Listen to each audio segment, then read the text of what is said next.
Part number 7 novel نروان کی تلاش پیشکش نید کارما۔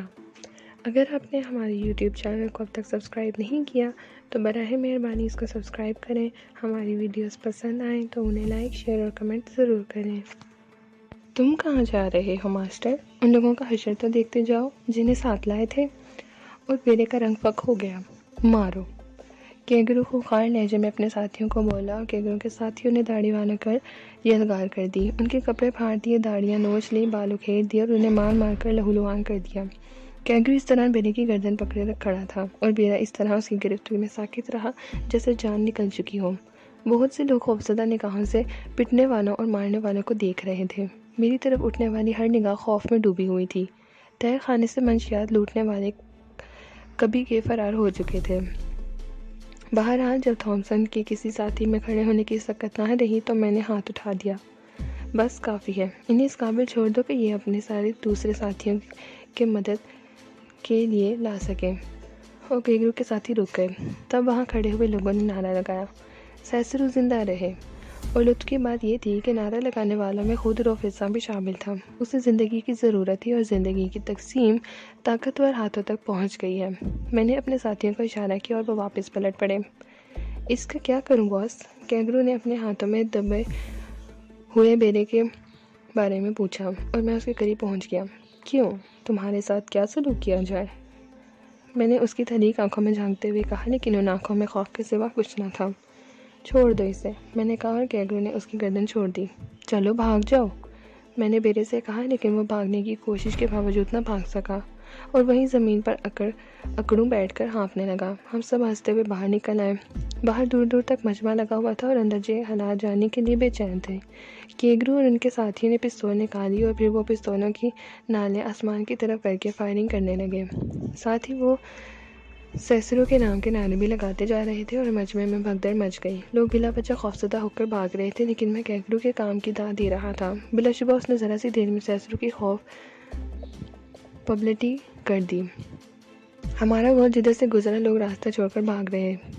ہم نے ایک دوسرے قہوہ خانے یا پال فال دیگر منشیات کے اڈے کا رخ کیا، لیکن سیسرو کا نام وہاں تک پہنچ چکا تھا اور قہوہ خانے کا مالک ہاتھ جوڑے دروازے پر کھڑا تھا۔ ہم آپ کے ہر حکم کی تعمیل کریں گے جناب، اس نے لجاجت آمیز انداز میں کہا۔ کتنا سٹاک ہے؟ میں نے اس سے پوچھا۔ فہرست بنا کر آپ کو پیش کر دی جائے گی، ٹھیک ہے؟ اس کے بعد تم سیسرو سے مال خریدو گے، سمجھے؟ اور سنو، ایک گروہ بنا کر سارے اڈوں تک یہ اطلاع پہنچا دو کہ سٹاک کی فہرست سیسرو کو پیش کریں۔ میں یہ خدمت بخوبی انجام دوں گا، مالک نے کہا۔ خوب، کیا نام ہے تمہارا؟ پاسکل جناب۔ تو پاسکل جناب، تم یہ کام کرو اور کیا کر سکتے ہو؟ جو حکم کریں جناب۔ ہمارے لیے خیمے کا بندوبست کرو۔ اوہ، خیمہ کیوں جناب، میں مکان پیش کرتا ہوں، میرے پاس مکان فالتو ہے۔ تو پھر پیش کرو نا یار، ہاں کوئی مکاری نہ ہو، میں نے آنکھ دبا کر کہا اور پستول کی نال اس کی گردن پر رکھ دی۔ مکاری نہیں ہوگی ماسٹر، تم دیکھ چکے ہوگے تھامسن کا رویہ کس قدر غیر انسانی ہے۔ ہم میں سے کون ہے جو اس سے دل سے نفرت نہیں کرتا، لیکن طاقتور کی لاٹھی سے سب ڈرتے ہیں۔ تم دیکھ لینا ماسٹر، اگر لوگوں کو یقین ہو جائے کہ تم تھامسن سے ٹکر لے جاؤ گے تو سب تمہارے ساتھی ہوں گے۔ کیا نام بتایا تھا تم نے؟ Pascal master. ٹھیک ہے پاسٹر، تم لکھ لو، تھامسن کا مقبرہ بہت جلد تمہیں مگوری کے پانی میں نظر آئے گا۔ سیسرو زندہ باد، پاسکل نے نعرہ لگایا اور کینگرو اس کے ساتھی پھر شور مچانے اور گولیاں چلانے لگے۔ بلا شبہ کینگرو دہشت گردی کی اپنا ثانی نہیں رکھتا تھا۔ پاسکل نے ہمیں رہائش کے لیے مکان فراہم کر کے گویا اپنی دوستی پکی کر لی تھی، لیکن اس کا رنگ اڑا ہوا تھا۔ بلا شبہ اس نے ایک بہت بڑا رسک لیا تھا۔ اگر تھامسن ہمارے اوپر بھاری پڑ جاتا تو اس کی لاش کتے گھسیٹ رہے ہوتے، لیکن وہ شاید عمدہ گیم کھیلنے کا عادی تھا، اس لیے دیکھ دیکھ کر کارڈ پھینک رہا تھا اور اب حالات کا منتظر تھا۔ جو مکان پاسکل نے ہمیں پیش کیا تھا وہ کافی کشادہ، بہت خوبصورت تھا۔ یقیناً وہ بھاری کرائے پر اٹھا ہوگا اور اسے پاسکل نے ہمارے نام پر خالی کرایا ہوگا۔ بہرحال کینگرو اور اس کے ساتھی مکان سے کچھ اور تعینات ہو گئے۔ کینگرو نے اپنے طور پر کچھ انتظامات کیے تھے۔ اسی شام تقریباً 6 بجے قہوہ خانے یا منشیات کے اڈوں کے مکان مالکان کا وفد ہماری خدمت میں حاضر ہوا۔ ان کے پاس اسٹاک کی فہرستیں تھیں جو انہوں نے ہمارے سامنے رکھ دیں۔ ان میں پاسکل بھی شامل تھا۔ میں نے اس کے چہرے کا رنگ اڑا دیکھا، لیکن دوسروں کے اور خود میرے سامنے وہ خود کو نڈر ظاہر کر رہا تھا۔ کیا یہ فہرستیں درست ہیں؟ میں نے انہیں گھورتے ہوئے پوچھا۔ حرف بحرف جناب۔ سنو، میرا نام سیسرو ہے۔ اگر ان کے علاوہ 1 تولہ چرس پہ تقسیم ہوئی تو چرس کے ڈھیر میں رکھ کر آگ لگوا دوں گا، سمجھے؟ ورنہ کل کا دن اور دیا جاتا ہے۔ پورا سٹاک ظاہر کرو۔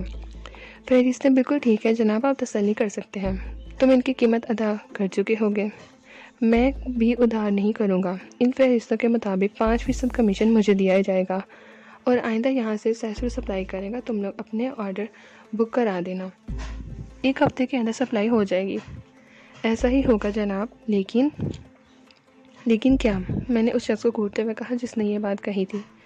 چند باتیں پوچھنا چاہتا ہوں۔ کیا؟ میں گھرایا۔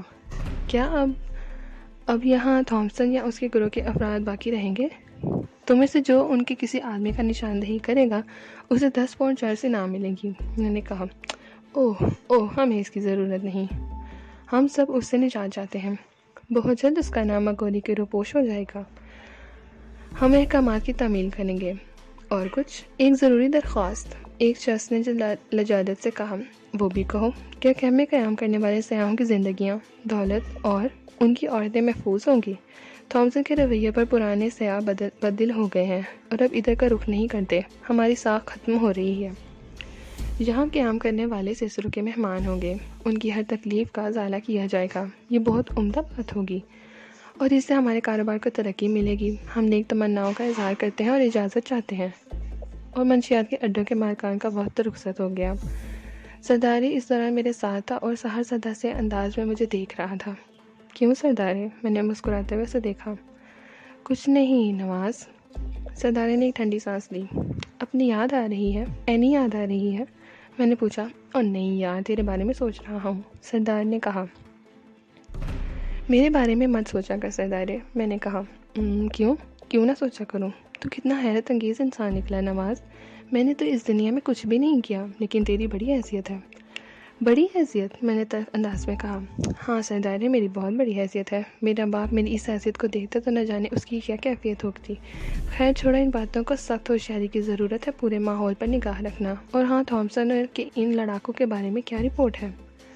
معلوم نہیں ہو سکا۔ معلوم کرو، میرے خیال میں وہ جا چکے ہوں گے۔ ابھی معلوم کرتا ہوں، سردارے نے کہا اور باہر نکل گیا۔ تب میں نے سوچنے کے انداز کو بدلنے کی کوشش کی۔ اتنا طویل عرصہ گزر چکا تھا، اخلاق و اقتدار کی کوئی واسطہ نہیں تھا، حرام کی کمائی خون کے ذرے ذرے میں شامل ہو چکی تھی، لیکن پھر بھی نہ جانے دل کے کون سے کونے میں سرخی رہ گئی تھی جو پریشان کرنے لگتی تھی۔ میں اس سرخی کو بھی سیاہی میں بدل دینا چاہتا تھا، لیکن یہ شاید میرے بس کی بات نہیں تھی۔ بہرحال اس وقت میں نے بمشکل تمام مایوس کن اور پریشان کرنے والے خیالات سے خود کو روکا اور آئندہ پروگرام پر غور کرنے لگا۔ سب سے پہلے تو تھامسن کا مسئلہ تھا۔ دیکھنا یہ ہے کہ اس کے پاس کتنی قوت ہے اور وہ کیا کرے گا۔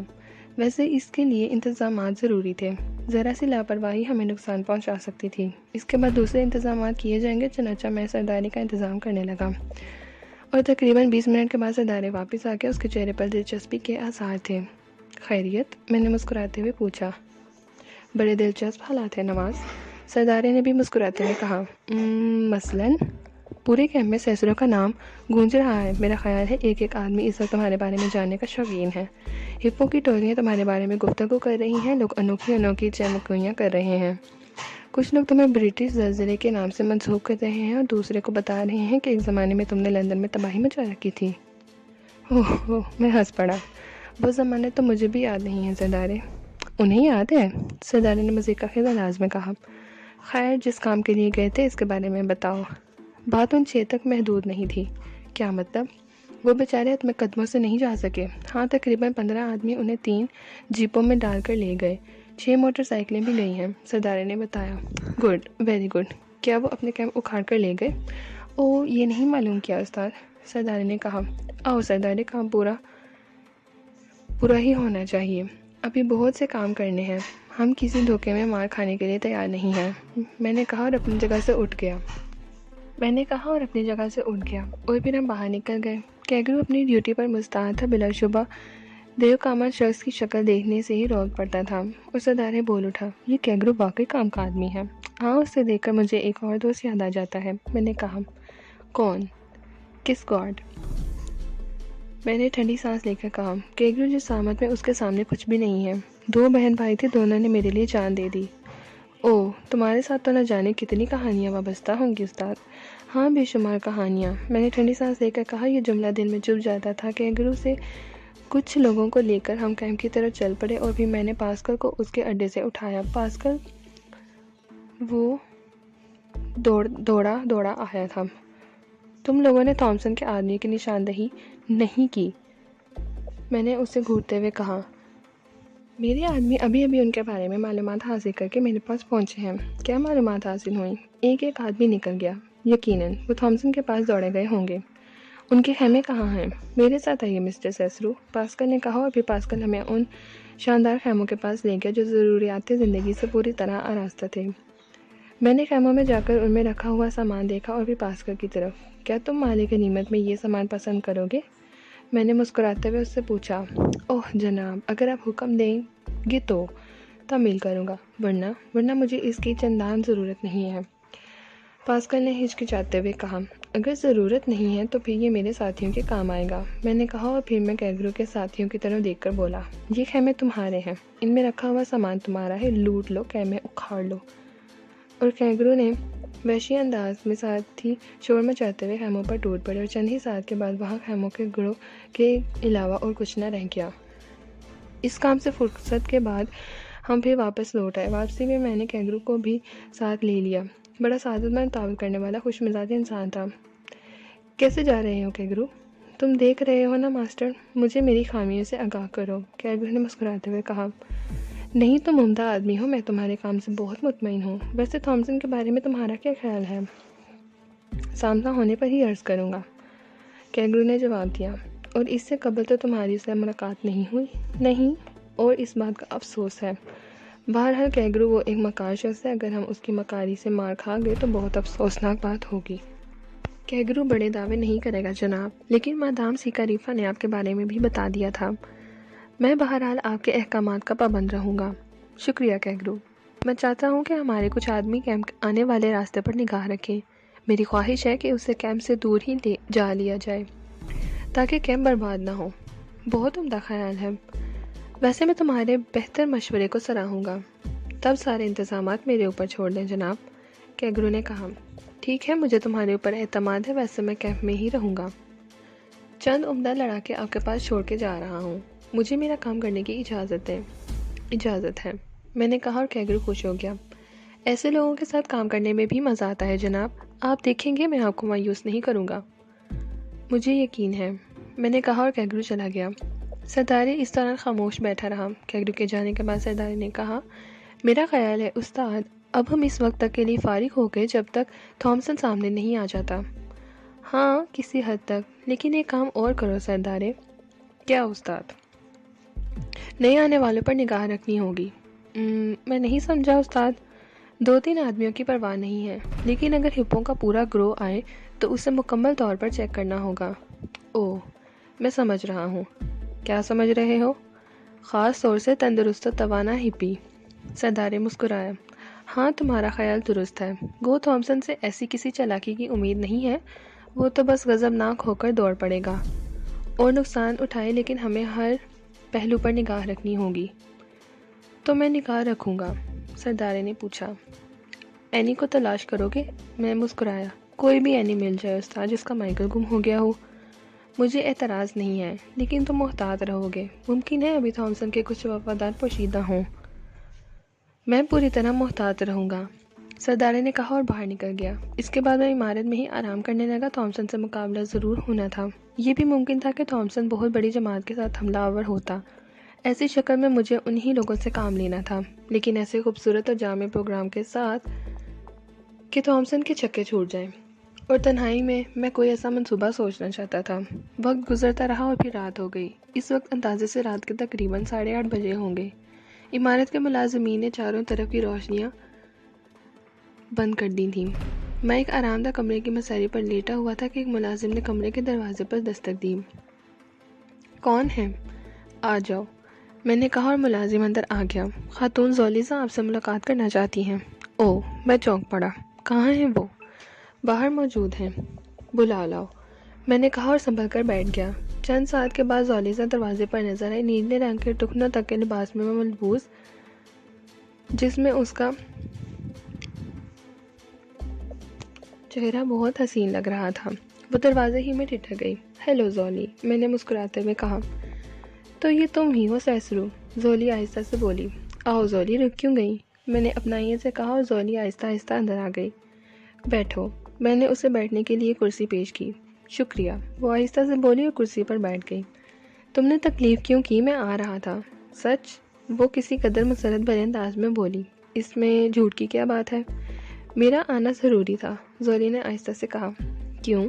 پہلی بار زندگی میں مجھے ایک باکردار انسان ملا ہے، کیا اس کی عزت نہ کروں؟ میرے اوپر طنز کر رہی ہو زولی؟ کیوں؟ تم نے یہ کیسے محسوس کیا؟ ہاں، میں نے آہستہ سے کہا۔ آخر کیوں؟ ثابت کرو۔ منشیات کا سمگلر اور باکردار؟ میں نے نفرت سے کہا۔ یہ الفاظ تمہارے اور ایک اور رخ کو پیش کرتے ہیں۔ میں ان الفاظ کا پس منظر نہیں پوچھوں گی۔ منشیات کے سمگلر کو قابل نفرت سمجھنے والی ہستی اندر سے نہ جانے کیا ہے، لیکن وہ جو کچھ ہوگی وہ اس کا گہرا راز ہے، اور میں جانتی ہوں کہ رازوں کو کریدنے سے زخم ابھر آتے ہیں۔ میں تمہیں تکلیف نہیں دینا چاہتی۔ پارٹ نمبر 7 اختتام پذیر ہوتا ہے۔ ناول نروان کی تلاش کا بقیہ حصہ پارٹ 8 پہ سماعت فرمائیے۔